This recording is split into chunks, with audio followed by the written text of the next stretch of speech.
SJF क्या है इसका फुल फॉर्म? इसका फुल फॉर्म है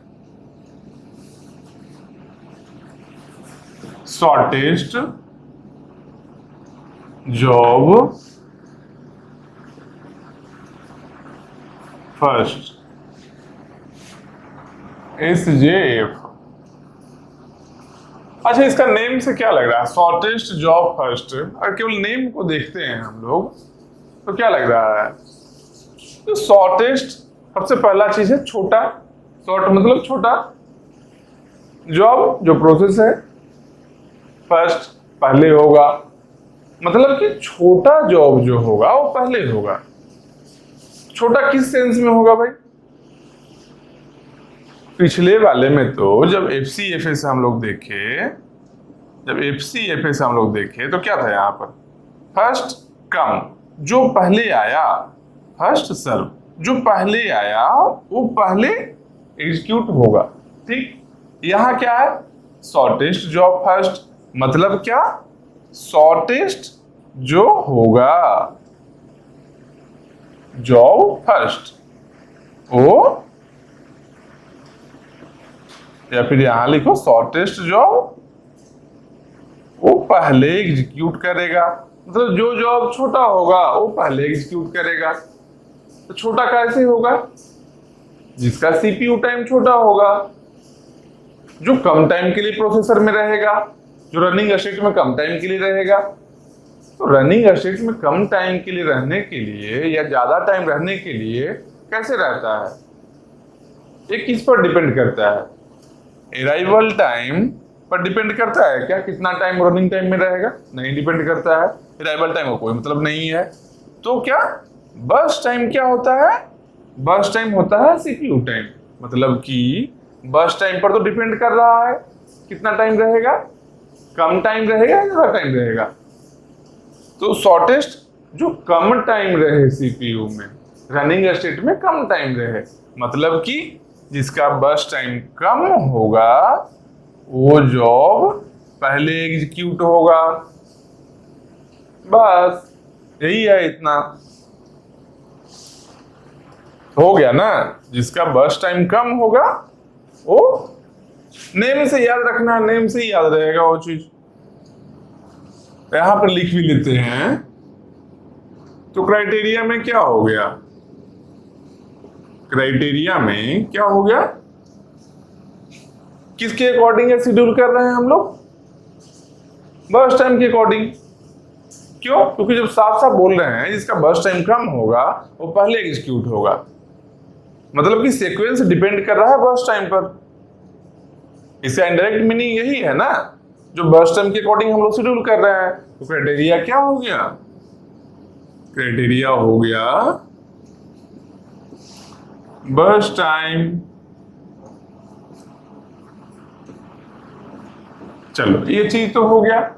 और इसमें कहीं बीच में जॉब को रोकने का है क्या? बीच में प्रोसेस चला गया रनिंग स्टेट में, फिर बीच में रोकना है क्या?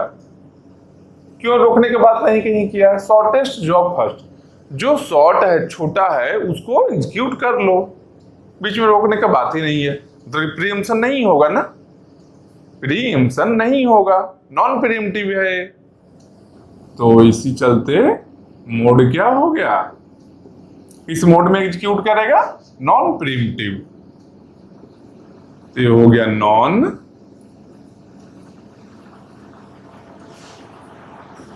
Non pre-emptive. बस यही है, इतना। अब फिर वही क्वेश्चन बनाएंगे जैसे एफसीएफएस में बना रहे थे, वही रहेगा। एफसीएफएस में क्या क्या था? एक साइड में प्रोसेस आईडी था, फिर सबका अराइवल टाइम था, फिर बर्स्ट टाइम था, एक गिवन था। इसके हेल्प से हम लोग एक गेंट चार्ट बनाए थे, और गेंट चार्ट से हम लोग इसमें कंप्लीशन टाइम लिखे थे इस टेबल में। फिर कंप्लीशन टाइम से turn around time find out कर लिए, फिर वेटिंग टाइम फाइंड आउट कर लिए। बस हो गया। टर्न अराउंड टाइम और वेटिंग टाइम दोनों को ऐड करके एवरेज निकाल लिए। बस यही तो करना है, यही सब में करना है अभी, और कुछ एक्स्ट्रा है ही नहीं। एकदम सिंपली समझो। एफसीएफएस में कुछ नहीं भी समझ में आया है फिर भी यहां समझ में आएगा। क्यों? एक ही चीज तो है दोनों। इसमें बोल रहा है जो शॉर्टेस्ट जॉब है जिसका बर्स्ट टाइम कम होगा वो पहले जाएगा, वहां पर क्या था जिसका अराइवल टाइम कम होगा वो पहले जाएगा। अच्छा मान लो यहाँ पर कहीं ऐसा हो जाए कि बर्स्ट टाइम इक्वल रहे, तब क्या करेंगे भाई? तो जब बर्स्ट टाइम इक्वल रहेगा जिसका अराइवल टाइम कम होगा वो पहले शेड्यूल होगा। तब बोलो क्या अराइवल टाइम भी अगर इक्वल हो गया तब, तो अराइवल टाइम भी अगर इक्वल हो गया तो जिसका प्रोसेस आईडी कम होगा वो एग्जीक्यूट होगा। तो बोलो प्रोसेस आईडी भी अगर इक्वल हो गया तब क्या होगा? तो याद करो प्रोसेस आईडी इक्वल नहीं हो सकता है। प्रोसेस आईडी क्या था? Unique identification number assigned bye operating system at the time of process creation. जब प्रोसेस क्रिएट हुआ था उसी टाइम में ऑपरेटिंग सिस्टम एक यूनिक आइडेंटिफिकेशन नंबर प्रोवाइड किया था, प्रोसेस को असाइन किया था। वो सेम नहीं हो सकता है कभी। यहां पर लिख भी लो, क्या लिख लोगे भाई? If burst time same then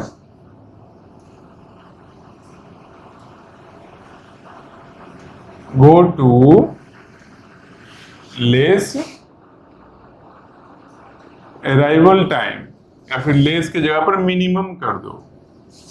go to minimum arrival time if arrival time also same। अगर arrival time भी सेम रहे then go to का मतलब क्या है कि शेड्यूल करना है। अराइवल टाइम सेम रहता कि go to minimum process ID, और यहां पर ब्रैकेट में लिखते हैं क्या भाई? PID can't be same. Process ID same कभी नहीं रह सकता है। तो ये चीज को क्या करना है? इसको याद रखना है। याद क्या है एक बार समझ लो, याद रहेगा। चलो तो हम लोग क्या करेंगे? अब हम लोग क्वेश्चन बनाएंगे। कैसे बनाएंगे? वही टेबल बनाने का हम लोग का तो है आदत, बट टेबल बना लेना है, उस टेबल के अकॉर्डिंग सॉल्व करेंगे। पहले टेबल बनाते हैं। क्या भाई?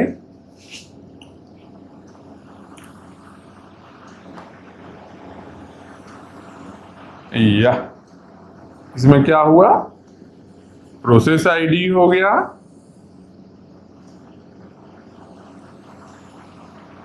चलो फिर क्या रहता था? अराइवल टाइम रहता था, ये हो गया। उसके बाद क्या होता था? बर्स्ट टाइम रहता था, बर्स्ट टाइम हो गया। फिर हम लोग क्या फाइंड आउट करते थे? हम लोगों को करना है कंप्लीशन टाइम फाइंड आउट, इसका भी कॉलम बना लेते हैं। फिर क्या करना है? Turn around time find out करना है, ये भी कॉलम बना लेते हैं। फिर क्या करना है? फिर वेटिंग टाइम फाइंड आउट करना है, इसका भी कॉलम बना लिए।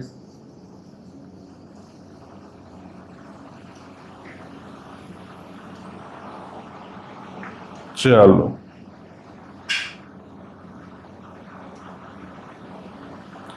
यह हो गया। यहां पर अलग अलग प्रोसेस को लिख देंगे P1। चलो तो P1 का इस तरीके से ऐसे लिख लो। फिर P2, P2 का हो गया P3,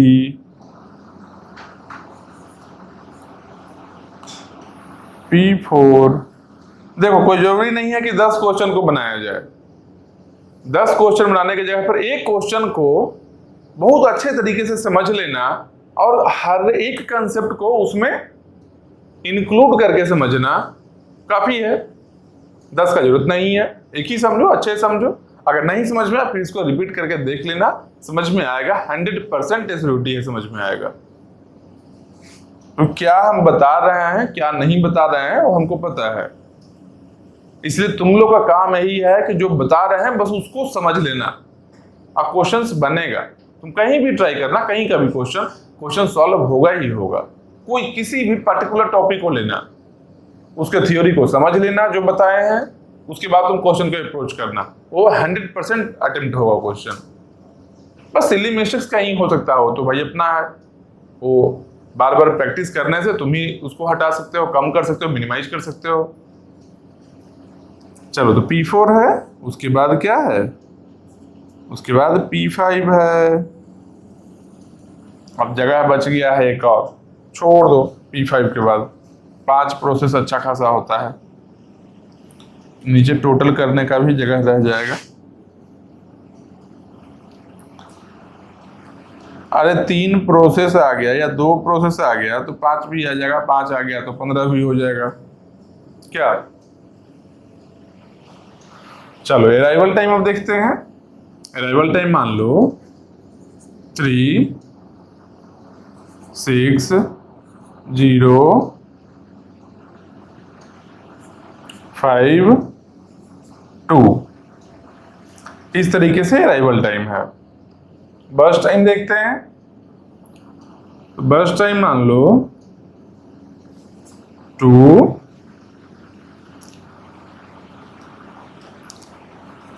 3, 1। एक नया चीज भी इसमें आएगा, ठीक है ना, ध्यान देना, आएगा एक नया चीज, हम समझाएंगे उसको, और वो चीज को याद रखना।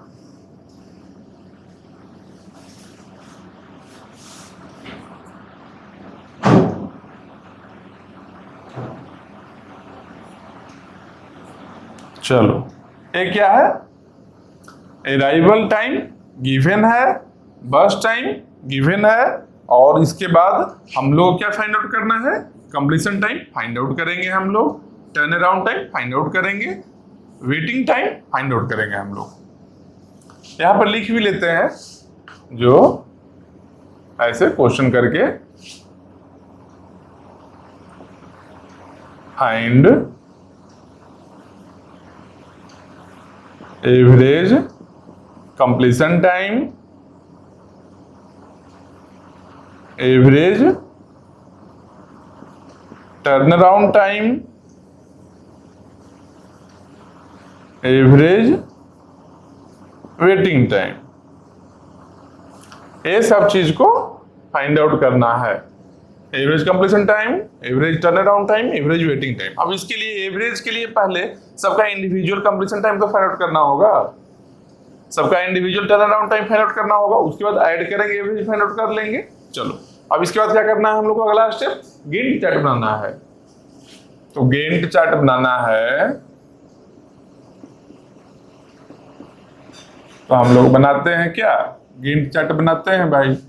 चलो गेंट चार्ट कैसा था, क्या बताता है कि सिस्टम में कब कौन सा प्रोसेस आया और कब वो कंप्लीट हुआ, कितना टाइम रहा, रनिंग स्टेट के बारे में इंफॉर्मेशन देता है गेंट चार्ट। रनिंग स्टेट बोल लो, सीपीयू बोल लो, प्रोसेसर बोल लो, या फिर बस टाइम एग्जीक्यूशन बोल लो, प्रोसेसर एग्जीक्यूशन बोल लो, ये इंफॉर्मेशन देता है कब कौन एग्जीक्यूट कर रहा था प्रोसेसर में। तो कहां से शुरू होगा टाइम, टाइम तो 0 से ही शुरू होगा। चलो 0 से शुरू हो गया, अब देखेंगे 0 पर कोई प्रोसेस है क्या, तो 0 पर एक प्रोसेस है P3। 0 पर देखो ये 0 नहीं है, ये नहीं है 0, ये नहीं है, ये नहीं है, ये केवल P3 है, एक ही प्रोसेस है, कोई कंपेयर नहीं करना है। मल्टी प्रोसेस होगा तब तो हम लोग देखेंगे कि उसमें छोटा कौन है, बर्स्ट टाइम जो कम रहे उसको देखेंगे। अब एक ही प्रोसेस है, किससे कंपेयर करेंगे, नहीं कर सकते हैं। तो एक ही प्रोसेस है, P3 ही है, P3 को ले आएंगे यहां पर, तो क्या हुआ, P3 आ गया यहां पर। तो P3 करेगा क्या, P3 जब रनिंग स्टेट में आने के बाद क्या करता है, कुछ अपना बर्स्ट टाइम कंप्लीट करेगा। अगर प्रीएम्पशन होता, किसी और कंडीशन के अकॉर्डिंग वो प्रीएम्पशन करवाते हैं उसको, लेकिन ये नॉन प्रीएम्प्टिव है। क्यों? शॉर्टेस्ट जॉब है, बोल रहा है शॉर्टेस्ट जॉब है, जो शॉर्ट है उसको एग्जीक्यूट कर लो, बीच में रोकना टोकना नहीं है, मतलब कि रोकना है ही नहीं। तो P3 आया, अपना जो बर्स्ट टाइम है वो कंप्लीट करके निकलेगा। तो बर्स्ट टाइम कंप्लीट करना है तो कैसे करेगा? P3 का बर्स्ट टाइम कितना है? 1 है। तो 1 के लिए एग्जीक्यूट किया तो 0 से प्लस 1 तो कितना हुआ? 1 हो गया। अब 1 पर देखेंगे कौन सा कितना प्रोसेस है। ठीक, तो देखो 1 पर कितना प्रोसेस है, देखो A1 है, नहीं, A तो एग्जीक्यूट हो चुका है P3, A1 है, नहीं, A नहीं, 1 पर कोई प्रोसेस है ही नहीं। यही चीज बता रहे थे, एक नया चीज आएगा। ये कहीं भी रह सकता है, FCFS में रह सकता है, इसमें रह सकता है, किसी और एल्गो में भी हो सकता है कि किसी पर्टिकुलर टाइम में कोई भी प्रोसेस नहीं अवेलेबल हो। जब प्रोसेस अवेलेबल नहीं है तो प्रोसेसर क्या करेगा? आइडियल बैठा रहेगा, पैर हाथ तो है नहीं कि प्रोसेसर घूमने चला गया कहीं और, खुद से तो काम कर नहीं सकता है। उसको जब प्रोसेस कोई वर्क मिलेगा तभी करेगा ना, खुद से क्या काम कर देगा अपने से।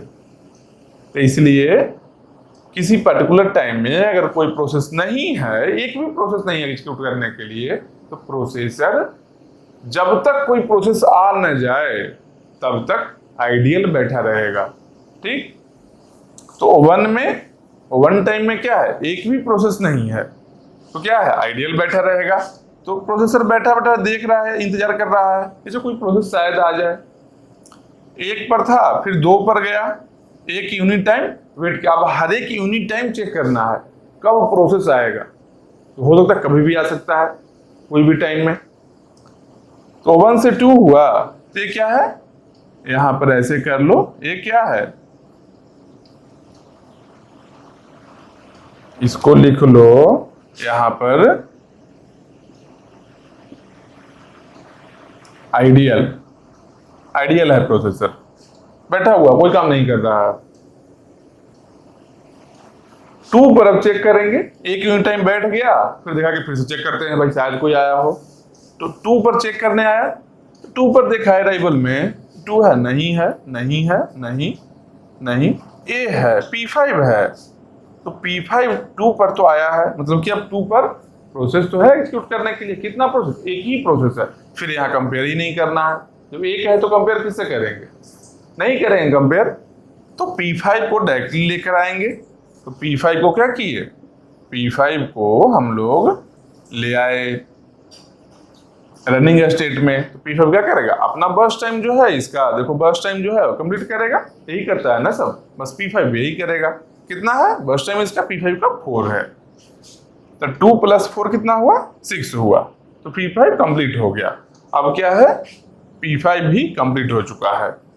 अब टाइम कितना है? 6 है। अब 6 में देखेंगे कौन कौन सा प्रोसेस है। तो 6 में देखो, A 6 से कम है, A 6 के बराबर है, A 6 से कम है। मतलब कि देखो P3 और P5 तो कंप्लीट हो चुका है। देखो P3 या P5 कंप्लीट हो चुका है, बचा है कौन? P1, P2, P4। P1 का 3 है, P2 का 6 है, P4 का 5 है। तो तीनों बचा है, तीनों ही प्रेजेंट है इस टाइम में। 6 टाइम में तीनों ही प्रेजेंट है। तब तीनों में से किसी एक को लेकर आना है ना। पहले तो क्या था स्टार्टिंग में? एक टाइम ऐसा था कि P3 ही केवल अवेलेबल था। फिर एक ऐसा टाइम आया जब कोई नहीं अवेलेबल था, सीपीयू आइडल बैठ गया। फिर एक टाइम आया जहां पर P5 अवेलेबल था, केवल कंपेयर नहीं करना रहा। लेकिन अब तो 6 में एक से ज्यादा प्रोसेस अवेलेबल है ना। इस टाइम में जब 6 यूनिट टाइम हुआ है तो एक से ज्यादा प्रोसेस है। कौन कौन है भाई? P1, P2, P4 सब के सब अवेलेबल है। तो अब देखेंगे, अब आया है खेल इसका शॉर्टेस्ट जॉब फर्स्ट का। बर्स्ट टाइम के अकॉर्डिंग शेड्यूल करेंगे। देखो बर्स्ट टाइम देखेंगे अब कि P1, P2 और P4 तीनों बर्स्ट टाइम किसका कम है? P1 का देखो 2 है, P2 का 3 है, P4 का 2 है। तो 2, 3, 2। देखो P2 तो ज्यादा है, 2 और 3 में देखो P1, P2 में ही कंपेयर करेंगे पहले। तो क्या है? 2 है, 3 है, तो ज्यादा वाला तो सीधा ही हटेगा कि मिनिमम हमको बर्स्ट टाइम चाहिए। इसको तो सीधा हटा दिया, P2 अब रेस से बाहर हो चुका है, अब बचा है P1। और देखेंगे आगे तो P4 भी 2 है, P1 और P2, समझो बात को, आराम से समझो। शॉर्टेस्ट जॉब फर्स्ट मतलब कि मिनिमम बर्स्ट टाइम का बातें कर रहा है। तो जब मिनिमम बर्स्ट टाइम का बात कर रहा है तो यहां पर P1 है 2, P2 है 3, P4 है 2। तो ये देखो 2 है, 3 है, 2 है, इसमें मिनिमम कौन है? तो मिनिमम है 2, लेकिन ऐसा ऐसा 2 है, जो मैक्सिमम हो तो सीधा ही हटा देंगे। तो P2 तो रेस से बाहर हो चुका है, लेकिन P1 और P4 जो 2 है, ये जो है 2, ये दोनों तो रेस में है ना, तो दोनों इक्वल है 2 2। तो इक्वल के केस में क्या करेंगे, यहां पर देखेंगे if burst time same then go to minimum arrival time. अगर बर्स्ट टाइम सेम है तो क्या करना है, मिनिमम अराइवल टाइम के पास जाना है। और अगर if arrival time also same then go to minimum process ID. अगर अराइवल टाइम भी सेम मिले तो जिसका मिनिमम प्रोसेस आईडी होगा वो एग्जीक्यूट करेगा, और प्रोसेस आईडी कांट भी सेम, प्रोसेस आईडी का भी सेम नहीं हो सकता क्यों, तो यूनिक आइडेंटिफिकेशन नंबर है ना, सेम हो ही नहीं सकता है। तो ये दोनों में देखो 2 यहां भी है, 2 यहां भी है, ये दोनों में मिनिमम अराइवल टाइम कौन है, किसका है? देखो P1 3 पर आया था, P4 5 पर आया था, तो 3 और 5 में कम कौन है, मिनिमम कौन है? 3 वाला ही है ना, मतलब कि P1 है जो यहाँ पर शेड्यूल हो जाएगा, P1 होगा ना, तो यहाँ पर किसको लाए, यहाँ पर P1 को ले आए। समझ रहे हो बात को, एकदम आसान चीज है, कोई ज्यादा तामझाम नहीं करना है। P1 को ले आए, P1 करेगा क्या, P1 अपना बर्स्ट टाइम कंप्लीट करेगा। बर्स्ट टाइम कितना है, 2 है, तो 6 + 2 कितना हुआ, 2 इसका है, 6 पहले से टाइम हुआ था, तो 6 + 2 बन गया 8, मतलब कि P1 भी एग्जीक्यूट कर लिया है, P1 भी एग्जीक्यूट कर लिया है। अब 8 में इसको रेड वाले को मार्क को हटा देते हैं, रेड वाले को हटा देते हैं ताकि कंफ्यूजन नहीं हो। अब चल, अब कौन यहाँ कंप्लीट हुआ है, P1 कंप्लीट हुआ है, P1 में टिक लगी। अब बचा कौन, P2 और P4 बचा है केवल, और टाइम कितना है, 8 है। 8 टाइम तक तो सब अवेलेबल था, तो क्यों, क्योंकि 6 तक ही सबके सब अवेलेबल हो गया था, 6 में ही सब प्रोसेस अवेलेबल हो गया, तो 8 में भी अवेलेबल है। 8 में देखो कौन कौन है, P2 और P4 बचा है, P2 6 में आया है, P4 5 में आया है, दोनों अवेलेबल तो है ही। ये दोनों में बर्स्ट टाइम किसका कम है, देखो कम किसका है, एक 3 है और एक 2 है। ये दोनों मिनिमम कौन है, 3 और 2 में कम कौन हुआ, 2 वाला ही हुआ ना कम, मतलब कि 2 वाला कम हुआ, तो जो कम है burst time, minimum burst time जिसका है वो यहां पर जाएगा। तो बर्स्ट टाइम किसका कम है, P4 का है, मतलब कि P4 यहां पर आया, P4 का बर्स्ट टाइम है कितना, 2 है, 2 के लिए एग्जीक्यूट होगा, मतलब 8 यहां था उसे +2 तो कितना हुआ, 10 हो गया, तो P4 भी कंप्लीट हो गया। चलो P4 कंप्लीट हो गया। अब इसके बाद बचा है कौन, अब बचा है P2 बचा है। तो P2 जब बचा है तो P2 को क्या करेंगे, P2 बचा है तो एक ही बचा है, तो बस एक को शेड्यूल कर लेते हैं, यही पर्पस है ना। तो एक P2 को शेड्यूल करेंगे, जब एक ही बचा है तो P2 ही है, कंपेयर करना नहीं है, तो P2 यहां लेकर चले आए। P2 क्या करेगा, P2 अपना बर्स्ट टाइम को कंप्लीट करेगा, जो हर प्रोसेस करता है। 3 है P2 का, देखो बर्स्ट टाइम, P2 का बर्स्ट टाइम कितना है, 3 है, तो 10 + 3 कितना हुआ, 13 हो गया, P2 भी कंप्लीट हो गया, P2 भी कंप्लीट हो गया। अब सबका कंप्लीशन टाइम लिखेंगे इस टेबल में। तो कंप्लीशन टाइम देखो, P3 का कंप्लीशन टाइम कितना है, 1 है, P3 का कंप्लीशन टाइम कितना है, 1 है, P5 का कंप्लीशन टाइम कितना है, देखो P5 का कंप्लीशन टाइम है 6, तो P5 का कंप्लीशन टाइम है 6। उसके बाद P1 का कितना है, P1 का 8 है, तो P1 का 8 है, P4 का 10 है, P4 का 10 है, फिर P2 का कितना है 13 है, P2 का 13 है ना, तो P2 का 13 है, तो अब है यहाँ पर 13 है, तो ये क्या है कंप्लीशन टाइम फाइंड आउट हो गया हम लोग को। ठीक, तो अब क्या करेंगे भाई, अब turn around time find out करेंगे। टर्न अराउंड टाइम है क्या, क्या है completion time minus arrival time, यही है ना turn around time. Completion minus arrival turn around time है, तो टर्न अराउंड टाइम करके कंप्लीशन माइनस अराइवल, ए नंबर से इस नंबर को घटाना है। देखो 8 माइनस 3 कितना हुआ 5, 13 माइनस 6 7, 1 माइनस 0 1, 10 माइनस 5 5, 6 माइनस 2 4, ये टर्न अराउंड टाइम हो गया। अब वेटिंग टाइम क्या होता है, वेटिंग टाइम क्या होगा, turn around time minus burst time, यही होगा ना, turn around time minus burst time. तो टर्न अराउंड टाइम यहाँ नंबर है, बर्स्ट टाइम यहाँ है, इस कॉलम में से इस कॉलम को घटाएंगे, 5 माइनस 2 कितना हुआ 3, 7 माइनस 3 कितना हुआ 4, 1 माइनस 1 0, 5 माइनस 2 3, 4 माइनस 4 0। तो अब क्या करेंगे, अब सबको टोटल कर लो, टोटल कर लो, एवरेज फाइंड आउट करना है ना, सबको टोटल करेंगे। तो यहां पर लिखो टोटल, टोटल कैसे होगा 8 3 11 1 12 6 18, 18 का 8 हुआ 1 2 एक और बाकी 3,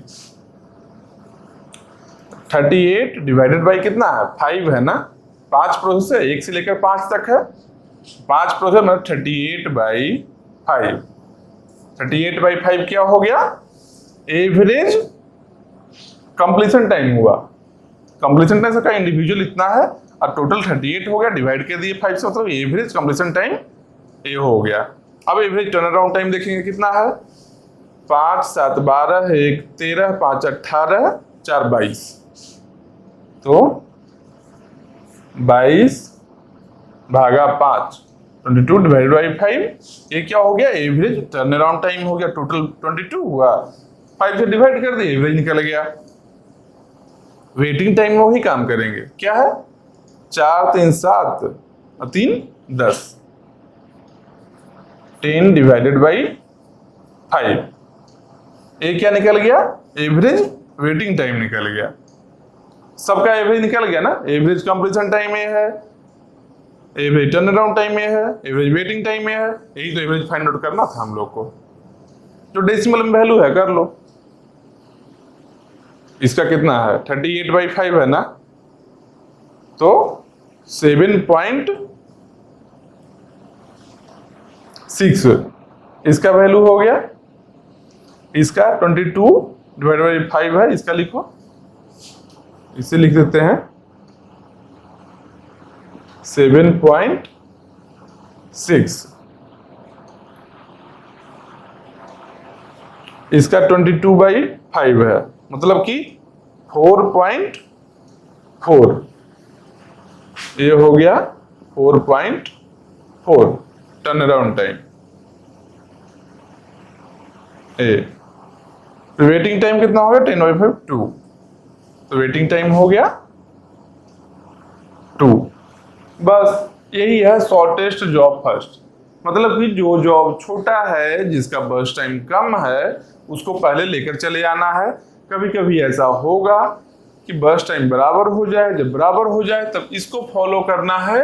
ये जो है जब बर्स्ट टाइम सेम रहे तो मिनिमम अराइवल टाइम के अकॉर्डिंग करना है, और अराइवल टाइम भी सेम रहे तो मिनिमम प्रोसेस आईडी के अकॉर्डिंग करना है। प्रोसेस आईडी कभी सेम नहीं होगा, ये चीज एक ट्विस्ट आ सकता है। दूसरा क्या, किसी पर्टिकुलर टाइम में कोई भी प्रोसेस अवेलेबल नहीं हो सकता है। जब प्रोसेस एक भी नहीं अवेलेबल होगा मतलब कि सीपीयू आइडियल होगा। आइडियल को यहाँ पर लिखना है। ऐसा नहीं है कि जो अच्छा बैठा है तो टाइम नहीं बढ़ेगा, नहीं, हम तो ऑन कर चुके हैं ना। गैंट चार्ट बनाने का मतलब जीरो से क्यों स्टार्ट करते हैं? हम लोग मानते हैं कि जीरो से हम लोग सीपीयू को स्टार्ट कर दिए, उसके बाद का जो भी ऑब्जर्वेशन है जो गैंट चार्ट में हम लोग लिखते हैं। तो यहाँ पर ऐसा नहीं है कि अच्छा वन पर आया तो सीपीयू को हम बंद कर देते हैं थोड़ा देर के लिए, फिर जब प्रोसेस आएगा तब स्टार्ट करेंगे, नहीं, ऐसा नहीं कर सकते हैं। तो किसी पर्टिकुलर टाइम में जब अवेलेबल नहीं होगा तो उस टाइम में सीपीयू को आइडियल रखना है, ऐसे ऐसे डैश देकर आइडियल रखना है, लेकिन वो टाइम काउंट होगा। देखो यहाँ काउंट हुआ है, 1 से 2 चेंज हुआ है। और जब नहीं कोई रहे प्रोसेस एग्जीक्यूट करने के लिए तो एक एक यूनिट आइडियल रख के चेक करना है। जैसे 1 पर कोई नहीं प्रोसेस था ना, एक यूनिट देखे 2 पर, 2 पर जाके चेक कर लिए, 2 पर भी कोई नहीं रहता तो क्या करते, 3 पर चेक करते, वहां भी नहीं रहा तो क्या करते, 4 पर चेक करते। एक एक यूनिट चेक करेंगे, जैसे ही अवेलेबल आया फिर शेड्यूल कर लेंगे उसके अकॉर्डिंग, जो भी क्राइटेरिया हम लोग का है उसके अकॉर्डिंग शेड्यूल कर लेंगे, और इसमें प्रीएम्पशन नहीं है। तो ये हो गया क्या, शॉर्टेस्ट जॉब फर्स्ट। इसके इससे ज्यादा कुछ है भी नहीं इसमें, बस एक ही चीज है, कोई उतना खास इसमें है नहीं, बस एवरेज ही फाइंड आउट करना है। और अच्छा एक और चीज अब देखेंगे क्या, शॉर्टेस्ट जॉब फर्स्ट हो गया, ये सेकेंड वाला, पहला क्या था, एफसीएफएस, ठीक। तो काउंट इसलिए कर रहे हैं ताकि याद रहे कितना सारा है एल्गो और क्या क्या सब एल्गो में है। तो एक एफसीएफएस बताए, फिर शॉर्टेस्ट जॉब फर्स्ट बताए। अब इसके बाद बताएंगे, इसके बाद का क्या है, शॉर्टेस्ट रिमेनिंग टाइम फर्स्ट।